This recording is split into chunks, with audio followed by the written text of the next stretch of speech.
Kirk Noaker, is that you? Go ahead.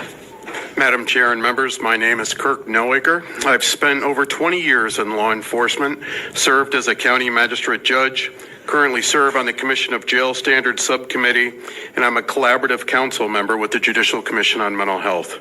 Currently, I am here before you today representing the ARC of Texas. The ARC of Texas advocates for persons with intellectual and developmental disabilities. All too often, a person with IDD interactions with law enforcement have unintended consequences. Crises result in unfortunate arrests with the flawed intake process in our jails, resulting in a further adverse outcome. At the ARC, we are concerned about improving how peace officers interact with those with IDD and the abuse and neglect of those with IDD in our jails. We propose the following to the committee: require training on how to effectively communicate with persons with IDD and require a more robust intake screening process in our jails. When law enforcement comes into contact with a person with IDD who's experiencing a crisis, the police officer has limited options.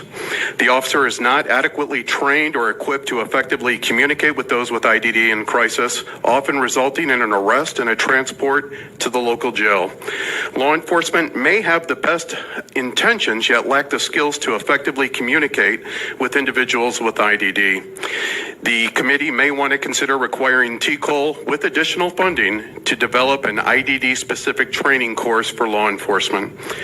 When a person with IDD is arrested, ideally they are identified as such during the jail intake process. However, the process is woefully under-equipped to aid jailers in identifying a person who is intellectually disabled, often resulting in harm to the prisoner.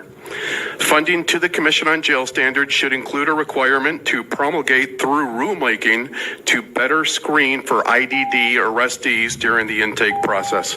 That's all I have, and I have questions. I don't see any questions. Thank you very much for